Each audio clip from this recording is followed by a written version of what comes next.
हरि ओं श्री गुरुभ्यो नमः।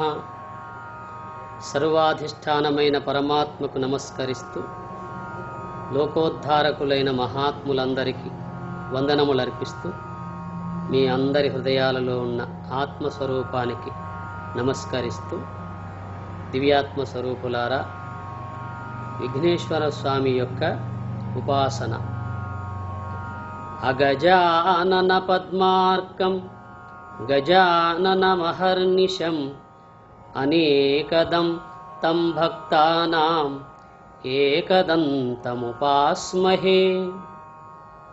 అందరికీ తెలిసిన శ్లోకం ఇది. అగజ ఆనన పద్మ అర్కం గజ ఆననం అహర్నిశం అనేక దం తం భక్తానాం ఏకదంతం ఉపాస్మహే. అగజ ఆనన పార్వతీదేవి యొక్క ముఖమనెడు, పద్మ అర్కం తామరకు సూర్యుని వంటి వాడును, గజ ఆననం ఏనుగు యొక్క ముఖము గలవాడును, భక్తానాం అహర్నిశం భక్తులకు రాత్రింబవలు, అనేక దం అనేకములు ఇచ్చువాడును, తం ఏకదంతం ఆ ఏకదంతము గలవానిని ఉపాస్మహే ఉపాసించుచున్నాను. పార్వతీదేవి యొక్క ముఖమనెడు తామరకు సూర్యుని వంటి వాడును, ఏనుగు యొక్క ముఖము గలవాడును, భక్తులకు రాత్రింబవలు అనేకములు ఇచ్చువాడును, ఆ ఏకదంతము గలవానిని అనగా వినాయకుని ఉపాసించుచున్నాను అని ఆ శ్లోకం యొక్క శబ్దార్థం. ఇందులో లక్ష్యార్థం ఏమిటంటే, విఘ్నేశ్వర స్వామి ముందుగా అగజాననుడు అనగా ఏనుగు ముఖం లేనివాడు. అతడు అమ్మవారి ముఖం కలిగి సూర్యతేజోవంతుడై దేదీప్యమానంగా ప్రకాశిస్తున్నవాడు. కానీ ఒక సందర్భంగా ఆయనకు ఆ ముఖం లేకుండా పోయి మళ్ళీ ఏనుగు ముఖం ఏ విధంగా వచ్చిందో పురాణాల్లో చెప్పబడింది. అట్లాగే రెండు దంతాలు కాకుండా ఒకే దంతం ఏ విధంగా సిద్ధించిందో కూడా పురాణాల్లో చెప్పబడింది.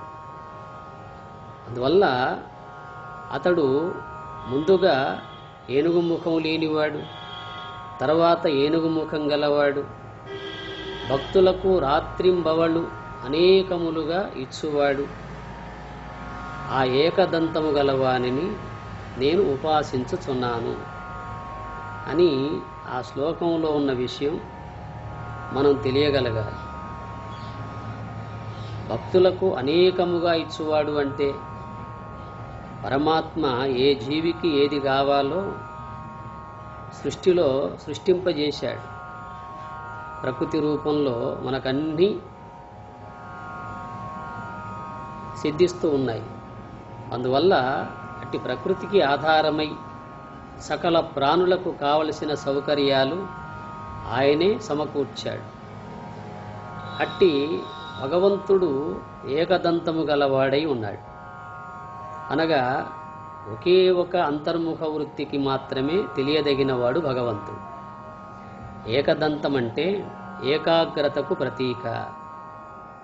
మన శాస్త్రాలన్నీ ఆ భగవత్స్వరూపాన్ని ఏకాగ్ర చిత్తము ద్వారానే తెలియబడుతుంది అని చెబుతున్నాయి. అనగా సాధకుడు ఏకాగ్ర చిత్తం కలిగి అంతర్ముఖ వృత్తి రూప దైవ ధ్యానములో ఉండడమే ఆ ఏకదంతుని యొక్క ఉపాసన అవుతుంది. అందుకే ఉపాసన అనగా ఉప సమీపే యోవాసో జీవాత్మ పరమాత్మనోహో, జీవాత్మ పరమాత్మల యొక్క ఐక్యానుసంధానమే ఉపవాసము అన్నారు. ఉప అంటే సమీపము, వాసము అంటే ఉండుట, దేవునికి దగ్గరగా ఉండుట.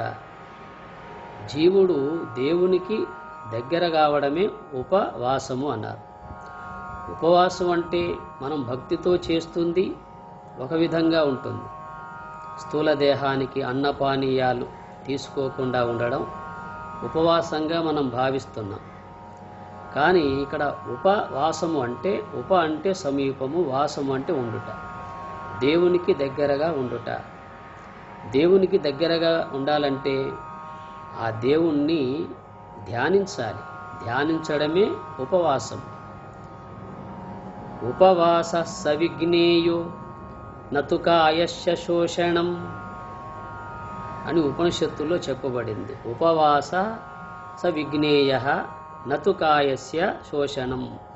ఈ రహస్యము తెలియక ఉపవసించడి వారికి శరీర శోషణ మాత్రమే మిగులును. తెలిసిన వారు దేహాన్ని శుష్కింపచేయరు. కేవలం స్థూల దేహానికి ఆహారం ఇవ్వకపోతే అది ఉపవాసంగా మనం భావిస్తాం. కానీ మహాత్ములు సూక్ష్మదేహానికి ఆహారం ఇవ్వకుండా ఉన్నారు. సూక్ష్మదేహానికి ఆహారం ఏమిటి? పంచ విషయాలే సూక్ష్మదేహానికి ఆహారం. శబ్ద, స్పర్శ, రూప, రస, గంధ. శ్రోత్రేంద్రియము ద్వారా శబ్ద విషయం అందుతుంది. త్వగింద్రియము ద్వారా స్పర్శ విషయం, నేత్రేంద్రియము ద్వారా దృశ్య విషయం, జిహ్వేంద్రియము ద్వారా రస విషయం, ఘ్రాణేంద్రియము ద్వారా గంధ విషయం. ఈ పంచ విషయాలు సూక్ష్మదేహానికి ఆహారం. ఈ పంచ విషయాలనబడే ఆహారాన్ని సూక్ష్మదేహానికి ఇవ్వకపోతే అప్పుడు జీవుడు దేవునికి దగ్గరవుతాడు. అందువల్ల దైవధ్యానములో ఉన్నప్పుడు ఈ పంచేంద్రియాలను పంచ విషయాలకు దూరంగా చేసి మనస్సును అంతర్ముఖ వృత్తి యందు ఉంచడం అనేదే ఏకదంతముపాస్మహే. ఆ ఏకదంతుని ఉపాసించుచున్నాను అని అర్థం వస్తుంది. అందువల్ల కాయశోషణ మాత్రేన కాతత్ర హ్యవివేకినాం వల్మీక తాడనాత్ ఏవ మృతః కిమ్ను మహోరగః అని శాస్త్రంలో ఈ ఉపవాసం గురించి తెలుపబడింది.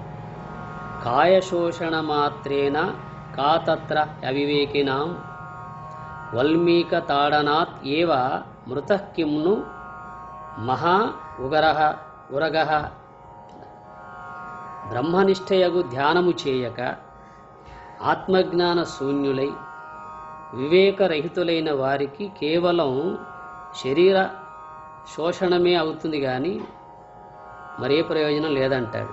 ఎందువల్ల అంటే పుట్ట మీద కొట్టినంత మాత్రాన పుట్టలో ఉన్న మహాసర్పం నశిస్తుందా? చూడండి, వల్మీక తాడనాత్ ఏవ మృతః కిమ్ను మహోరగః. పుట్ట మీద కొట్టినంత మాత్రాన ఆ పుట్టలో ఉన్న మహాసర్పము చావదు కదా అని చెబుతున్నాడు. అవును, మరి పుట్టలో ఉన్నటువంటి సర్పం చావాలి అంటే పుట్టను తవ్వి దాన్ని చంపాల్సిందే. అట్లాగే మనలో ఉన్నటువంటి ఆ పంచ విషయాలతో కూడినటువంటి ఆ ఆశలకు లోనైనటువంటి ఆ జీవత్వం నశించి బ్రహ్మత్వం సిద్ధించాలంటే మహాత్ములు చూపిన ఉపవాసాన్ని మనం చేయగలగాలి. అందువల్ల ఏకదంతము గలవానిని ఉపాసించుచున్నాను అంటే ఆ ఏకదంతం ఎందుకు వచ్చింది? ఆయన ఏకాగ్రత వల్ల ఆయనకు లభించింది. అందువల్ల విఘ్నేశ్వర స్వామికి గల ఆ భౌతిక రూపమంతా మనం విచారించినట్లయితే ఎంతో అంతరార్థం తెలియబడుతుంది. అతనికి చేటల వంటి చెవులని, అతడు వక్రతుండం గలవాడని, అతడికి సిద్ధి బుద్ధి అనే 2 భార్యలని, ఇవన్నీ ఎంతో అర్థార్థంగా మనకు చెప్పబడ్డాయి. అందువల్ల ఉపాసన అనే విషయాన్ని మనం ప్రతిపాదించుకున్నట్లయితే ఉప అంటే సమీపము, వాసము అంటే ఉండుట, దేవునికి దగ్గర ఉండుట. మరి దేవునికి దగ్గర కావాలంటే దేవుడంటే ఏమిటో తెలియాలి కదా. దేవుడంటే మన దేహంలోనే ఆత్మస్వరూపుడై ఉన్నవాడు దేవుడు. దేహే తిష్టంతి దేవః. దేహములో ఉన్నవాడే దేవుడు. మన దేహములో దేవుడు లేకపోతే దేహం నిలవదు. మన దేహంలో ఆత్మస్వరూపుడై హంసస్వరూపుడై ఎప్పుడూ ఆయన ప్రకాశిస్తూ ఉన్నాడు. అట్టి ప్రకాశించేటువంటి దేవుని యొక్క స్వరూపాన్ని ధ్యానించడమే ఉపాసన. అందువల్ల అట్టి ఉపాసన అనేది మనకు సిద్ధించాలంటే మహాత్ములు చూపిన మార్గంలోనే పయనించాలి. అందువల్ల భగవంతుణ్ణి పూజించడము, భగవంతుణ్ణి జపించడము, భగవంతుణ్ణి అనేక రకాలుగా ఆరాధించడము అనేది భక్తి మార్గాన్ని అవలంబింపచేస్తుంది. ఆ భక్తితో పాటు మనకు జ్ఞానము చాలా అవసరం. ఎందువల్ల అంటే జ్ఞానం అనేది జీవుణ్ణి దేవునిగా చేయగలుగుతుంది. జ్ఞానము లేక ఆ భక్తి మూఢభక్తిగా మారుతుంది. అందువల్ల మూఢ విశ్వాసాలతో కూడిన భక్తి మనకు అవసరం లేదు. జ్ఞానముతో కూడిన భక్తియే మనకు కావాలి. అందువల్ల అట్టి జ్ఞాన సంబంధమైన విషయాలు, ఆధ్యాత్మిక తత్వజ్ఞాన విషయాలు మన పురాణాలలో, శాస్త్రాలలో అనేకంగా తెలుపబడ్డాయి. అందువల్ల గణేశోపనిషత్తును కానీ, గణేశ పురాణాన్ని కానీ మనం చదివినట్లయితే ఆయన యొక్క స్వరూపం అనంతమై వ్యాపకమై ఉన్నట్లుగా తెలియబడుతుంది. అందువల్ల అట్టి అనంత స్వరూపుణ్ణి, అట్టి సర్వవ్యాపకుణ్ణి మనం అంతర్ముఖ వృత్తి ద్వారా ఉపవసించి పొందాల్సి ఉంటుంది.